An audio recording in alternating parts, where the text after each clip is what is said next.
जय श्री गणेश। आइए सुनते हैं गणेश जी की पौराणिक कथाएं।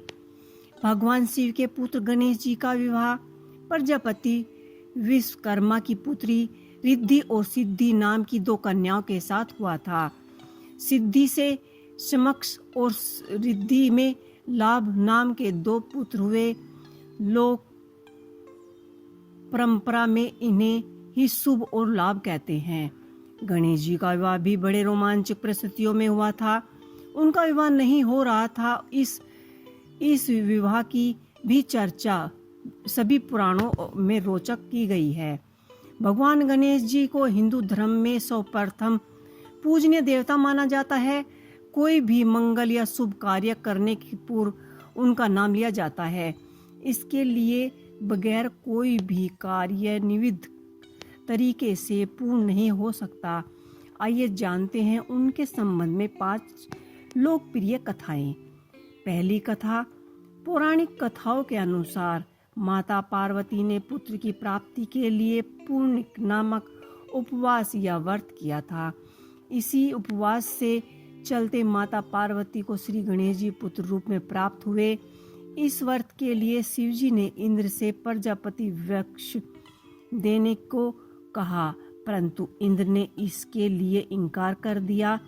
तब उन्होंने पार्वती के व्रत के लिए परिजित के एक वन का ही निर्माण किया।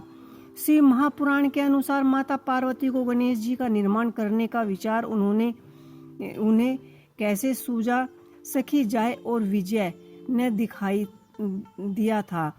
उनकी सखियों ने उनसे कहा था कि नदी और सभी गण सिर्फ महादेव की आज्ञा का ही पालन करते हैं, इसलिए आपको भी एक ऐसा गण रचना करनी चाहिए जो सिर्फ आपकी ही आज्ञा का पालन करे। इस विचार से प्रभावित होकर माता पार्वती ने गणेश जी की रचना की थी। दूसरी पौराणिक कथा के अनुसार, एक कथा के अनुसार शनि को दृष्टि पड़ने से शिशु गणेश का सिर जलकर भस्म हो गया था।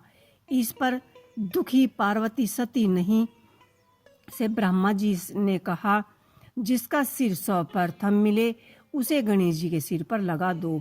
पहला सिर हाथी के बच्चे का ही मिला। इसी प्रकार गणेश जी गजानन बन गए। दूसरी कथा के अनुसार गणेश जी को के द्वार पर बैठकर पार्वती स्नान करने लगी। इतने में शिवजी आए और पार्वती के भवन में प्रवेश करने लगे। गणेश जी ने जब उन्हें रोका तो कुद्र शिव ने उनका सिर काटकर धड़ से अलग कर दिया। इस गणेश जी की उत्पत्ति पार्वती जी ने चंदन के मिश्रण से की थी। जब पार्वती जी ने देखा कि उसके बेटे का सिर काट दिया गया है तो वह क्रोधित हो उठी। उसके क्रोध को शांत करने के लिए भगवान शिव ने एक हाथी के बच्चे का सिर गणेश जी के सिर पर लगा दिया और वह जीवित हो उठा। स्कंद पुराण। तीसरी पौराणिक कथा के अनुसार, एक बार शिवजी की तरह ही गणेश जी ने कैलाश पर्वत पर जाने से परशुराम जी को रोक दिया था। उस समय परशुराम जी कार्तिकेय अर्जुन का वध करके कैलाश पर शिव के दर्शन की अभिलाषा से गए हुए थे। वे शिव के परम भक्त थे। गणेश जी के रोकने पर परशुराम जी गणेश जी से युद्ध करने लगे। गणेश जी ने उन्हें धूल चटा दी और तब मजबूर होकर उन्होंने शिव का दिया फांस उसके ऊपर प्रयोग किया। उसके चलते गणेश जी का बायां दांत टूट गया।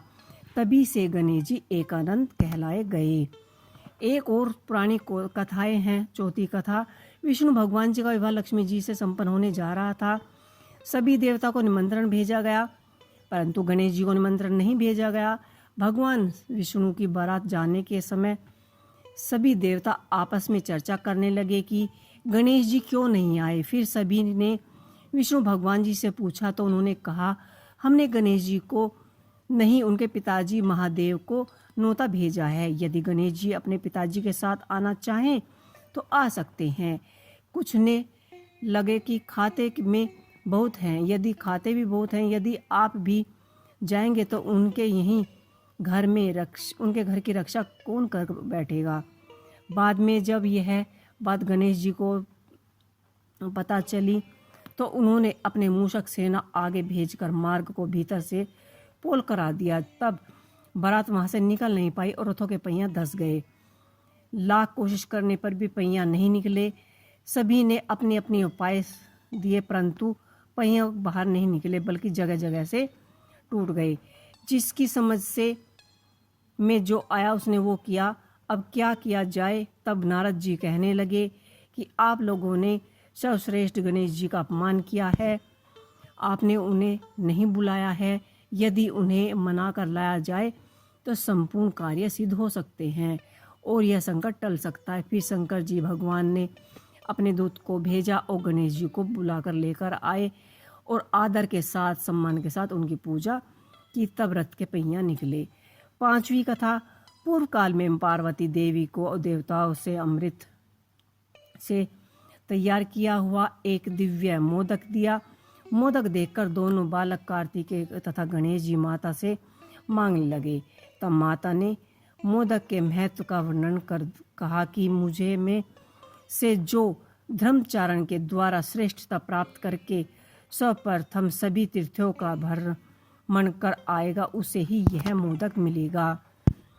तब बालक कार्तिकेय और गणेश जी माता से मांगने लगे मोदक। माता को ऐसी बात सुनकर कार्तिकेय ने मयूर और आरूढ़ होकर मुहूर्त भर में ही सब तीर्थ का स्नान कर दिया।